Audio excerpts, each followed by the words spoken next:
Let's continue with the 5th chapter from your political science book of grade 12, and the name of the chapter is Franchise and Representation. And today we are going to start from basis of organization of political parties.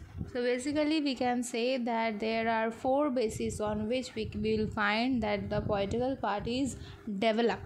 Okay, first is the psychological basis. Basically here they have categorized into 2 parts the psychological basis. One is the conservative parties and other is the liberal parties. So the conservative parties, you can say, these are organized by the people who are not ready to accept the changes which are coming, but when it comes they have to accept it.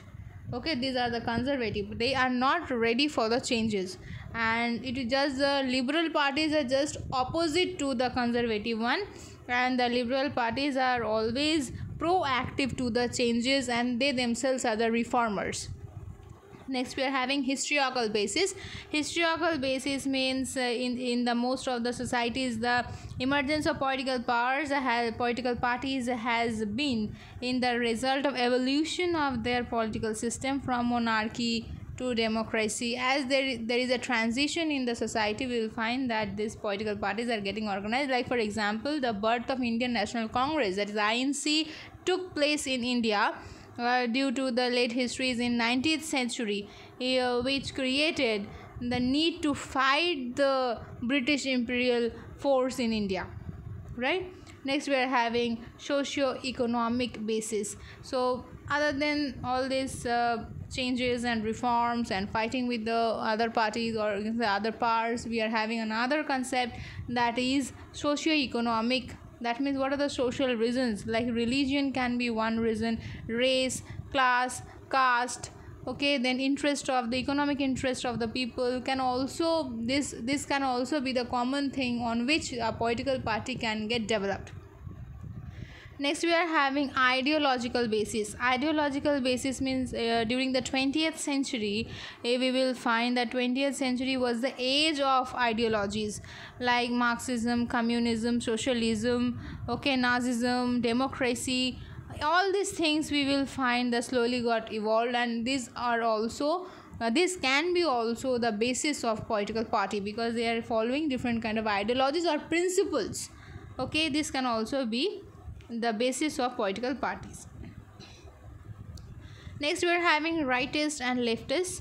Rightist means the parties which are in favor of ending the existing system and injustice of the system through the state action or otherwise, as are often identified as the leftist parties. Okay, the leftists are the radical changers, those who think of changing the society and the politics also. But against this we are having the rightist. Okay, the rightists try to maintain the existence of the system with gradual incremental changes as may be absorbed necessary from time to time. So rightists are telling that let the system be there and slowly and gradually there will be changes, and they don't go for radical or you can say violent kind of reforms. Okay, what are the functions of political parties? First of all is formation of public opinion. Okay, from political party we find these are the functions that they help the common people, they help to project or bring up the viewpoint of the common people. Next is they contest elections and organize running and controlling the government. So political party is an organization which will participate in the election competition and try to capture the power, state power, and rule the government. That is the main motive of a political party. So recruitment and selection as leadership, okay, personnel of the government offices. Next we will find the coordination and control of government organs, generation of programs and policies of government, okay, counter organization and subversions. So these are the we can find functions, and more than that we are having few more functions also. Like formation of public opinion, I told you. Next they are saying about the leadership recruitment, okay, interest articulation. That means political parties can come forward and really put in front of the government what is the interest or what is the need of the common people. Okay, the interest will be articulated, that means will get circulated and people and the government will come to know about it. Political modernization and development. Next, we are having role of the opposition party. Whenever we find that the political parties are there, one will be ruling the government for sure. Those who will win the election process, but there will be opposition, and this opposition will play a very vital role in keeping a check over the ruling party, so that the ruling party works responsibly and constitutionally.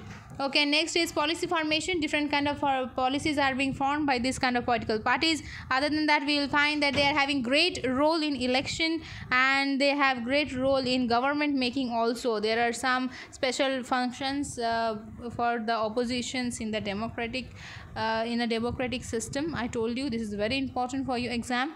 Okay, and there are like to criticize the policies which is undertaken by the government. They are getting criticized, or often they are kept under check so that the government works properly.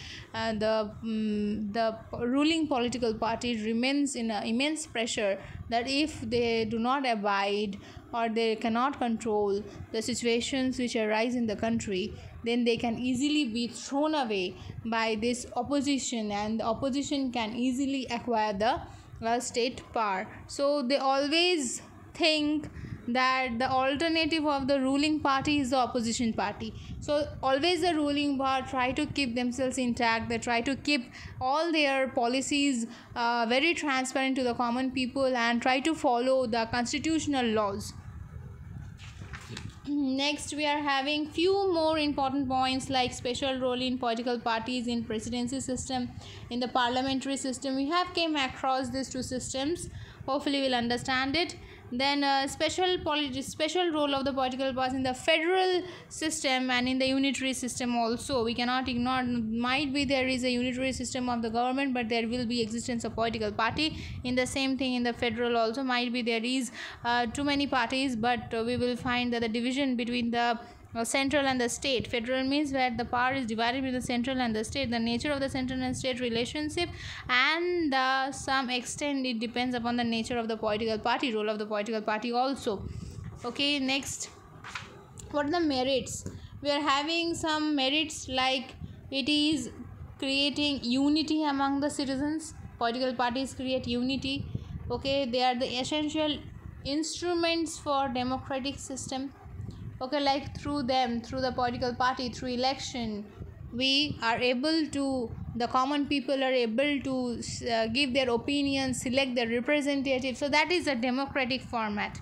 So we are going to say that parties keep the government under check, right? This is what I was telling you, that the opposition parties always keep the ruling government under check.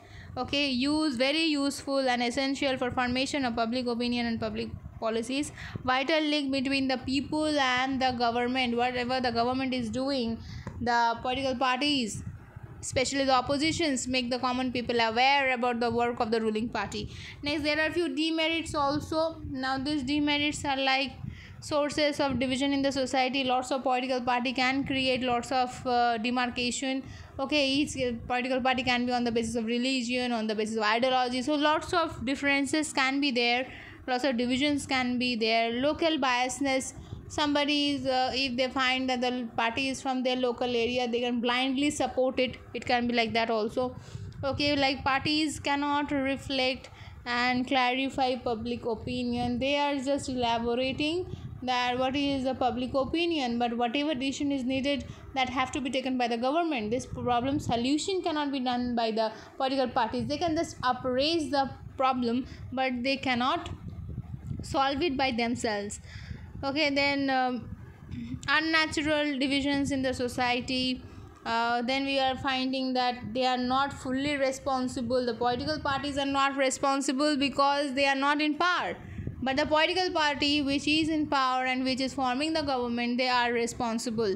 Okay, there are officers, that means from the ruling party, those who are holding the offices, they are responsible. Other than that, the rest of the political parties are not at all responsible, okay, towards the citizens. Agencies of corruption. Often this is said that the political parties are the agencies of corruption because they are the source from where we will find that the constitution is getting circulated, and they themselves are found to be corrupt. So in a democratic system, I would like to end up by saying that in this contemporary democratic system, it is we are having the representative democracy as it is implemented, and it is not possible to run on this representative form of government today in this world without the various political parties. Now few are having single political party, few are having multi political parties. That is going to come up in the next video. Thank you.